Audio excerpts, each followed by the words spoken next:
Kita semua kan pengen sukses ya. Tapi gimana kalau saya bilang, musuh terbesar kita itu bukan kompetisi atau keadaan di luar sana, tapi sesuatu yang ada di dalam pikiran kita sendiri.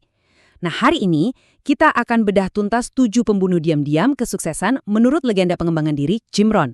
Ini adalah kebiasaan-kebiasaan mental yang mungkin aja lagi menyabotase potensi Anda saat ini juga. Jim Rohn tuh nggak main-main. Dia bilang penyakit sikap itu mematikan. Coba deh pikirin, ini bukan cuma penghalang kecil, tapi sesuatu yang bisa secara aktif menghancurkan semua hal baik yang kita mulai. Ini langsung ngasih kita gambaran yang jelas banget, pola pikir kita itu bukan hal sepele, tapi fondasi dari semua yang kita bangun. Oke, ini dia peta perjalanan kita hari ini. Kita akan mulai dengan kenapa sikap itu segalanya. Terus kita akan diagnosa ke-7 pembunuh diam-diam itu. Setelah itu, kita akan temukan obat pamungkasnya dan belajar gimana caranya jadi penjaga gerbang pikiran kita sendiri. Yuk, langsung kita mulai. Jadi, ayo kita mulai dari dasarnya dulu. Sikap Anda. Anggap aja ini seperti pisau bermata dua. Di satu sisi, ini adalah alat yang bisa membangun masa depan impian Anda. Di sisi lain, ini adalah senjata yang bisa menghancurkannya. Setiap hari, kita memilih mau pakai sisi yang mana. Baiklah, sekarang kita masuk ke inti masalahnya. Jim Rohn itu nggak cuma ngomong secara umum loh, dia mengidentifikasi 7 penyakit spesifik yang menahan kita. Kayak dokter yang baik, langkah pertama buat sembuh itu ya diagnosis dulu kan? Jadi, mari kita lihat apa aja penyakit-penyakit ini. 7. Angka ini penting banget hari ini. Masing-masing mewakili musuh internal yang berbeda. Sikap masa bodoh, keraguan, kekhawatiran. Mereka ini adalah musuh yang harus kita kenali biar bisa kita lawan. Yuk, kita bedah satu persatu, mulai dari yang pertama. Pembunuh pertama adalah sikap acuh tak acuh. Ini tuh kayak sikap, ya udahlah, atau terserah, sebuah gerakan angkat bahu mental yang mematikan kemajuan. Seperti yang dibilang Rohn dengan sangat cerdas, Anda nggak bisa hanyut sampai ke puncak gunung. Sukses itu butuh pendakian yang disengaja, bukan cuma ikut arus aja. Jadi, apa penawarnya? Curahkan semuanya. Kasih 100% kemampuan Anda untuk semua yang Anda lakukan. Kenapa? Karena ini akan memaksa sebuah hasil. Entah itu bakal membuka pintu peluang, atau justru bikin kita sadar banget kalau kita ada di jalan yang salah dan harus belok. Selanjutnya, kita punya keraguan dalam mengambil keputusan, atau yang sering kita sebut kelumpuhan analisis. Ini adalah rasa takut yang melumpuhkan untuk membuat pilihan yang salah. Dan ironisnya, dengan tetap diam di tengah-tengah, Anda justru menjamin gak akan pernah maju sama sekali. Obatnya, seperti yang digambarkan di sini, sesederhana itu tapi kadang menakutkan. Pilih satu arah dan jalan. Hidup yang penuh petualangan itu penuh dengan keputusan. Bahkan, keputusan yang salah pun ngajarin kita sesuatu. Ngasih kita pengalaman buat bikin keputusan yang lebih baik di kemudian hari. Jalan manapun lebih baik daripada berdiri diam. Penyakit nomor 3 adalah keraguan. Anggap aja ini kayak wabah mental yang ngegrogoti potensi Anda dari dalam. Dan bentuk yang paling berbahaya, keraguan pada diri sendiri. Ini tuh kayak filter kotor yang bikin pandangan Anda tentang masa depan jadi buram dan ngerusak kemampuan Anda buat mencapainya. Jadi, gimana cara ngelawan wabah keraguan ini? Anda harus jadi seorang yang percaya. Percaya pada prosesnya, percaya pada kemungkinannya, tapi yang paling penting, percaya pada diri sendiri. Rohn bilang, pemahaman akan nilai diri adalah awal dari semua kemajuan.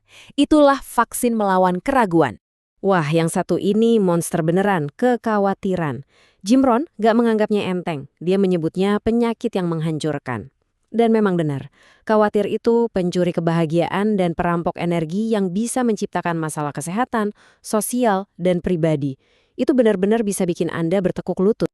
Obatnya kedengeran hampir terlalu sederhana, lepasin aja. Tentu, ini nggak gampang. Rohn sendiri bilang butuh waktu hampir setahun. Tapi coba bayangin menukar perjuangan itu dengan kedamaian. Itu adalah tujuan yang layak diperjuangkan kan? Pembunuh nomor 5 adalah kehati-hatian yang berlebihan. Dan slide ini dengan sempurna nunjukin 2 jalur yang bisa Anda ambil. Di satu sisi ada pendekatan yang penakut. Meringkuk di pojokan, berharap nggak ada hal buruk yang terjadi. Di sisi lain, ada pendekatan petualang. Coba aja deh, toh semuanya juga berisiko. Dan obatnya ada di kutipan yang indah ini. Jangan minta keamanan, mintalah petualangan. Logikanya Rohn tuh kuat banget. Hidup ini sendiri udah berisiko.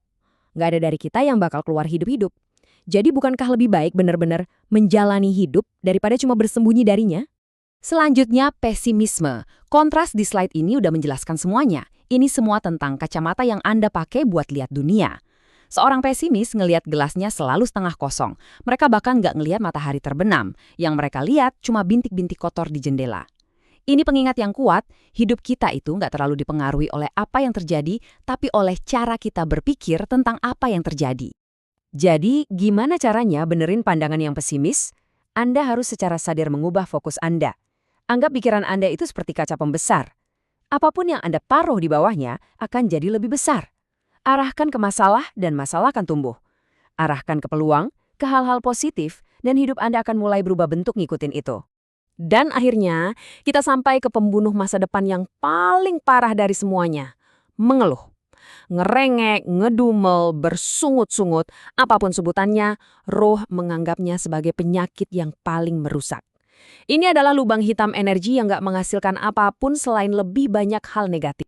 Obat dari Jim Rohn di sini tuh blak-blakan banget. Kalau Anda menghabiskan 5 menit untuk mengeluh, Anda telah menyia-nyiakan 5 menit. Titik. Mengeluh itu bukan cuma buang-buang waktu, tapi juga menularkan pola pikir negatif yang bisa merusak keuangan dan hubungan Anda. Apa yang disebutnya kanker ekonomi. Solusinya, berhenti aja. Sadari itu sebagai racun dan tolak untuk meminumnya. Oke, kita udah diagnosa 7 penyakitnya. Tapi gimana kalau ada satu obat pamungkas yang bisa ngatasin semuanya? Nah, itulah yang ditawarkan Ron selanjutnya. Ini semua tentang memahami dan mengambil kendali atas apa yang dia sebut pabrik mental Anda. Metafora ini kuat banget, coba lihat alurnya di sini. Langkah 1, pikiran Anda adalah sebuah pabrik. Langkah 2, pikiran, ide, dan informasi yang Anda konsumsi adalah bahan baku yang masuk ke pabrik itu. Dan langkah 3, apa yang keluar dari pabrik itu, baik atau buruk, adalah jalinan dari kehidupan ekonomi, sosial, dan pribadi Anda. Dan untuk nunjukin betapa pentingnya bahan-bahan ini, Ron pakai analogi yang cerdas banget. Bayangin kopi Anda. Kalau musuh Anda naruh gula di dalamnya, ya nggak masalah. Tapi kalau sahabat Anda, bahkan secara nggak sengaja, masukin setetes racun, Anda mati. Intinya jelas banget. Nggak peduli ide buruk itu datang dari mana, teman, keluarga, berita, itu tetap racun buat pikiran Anda.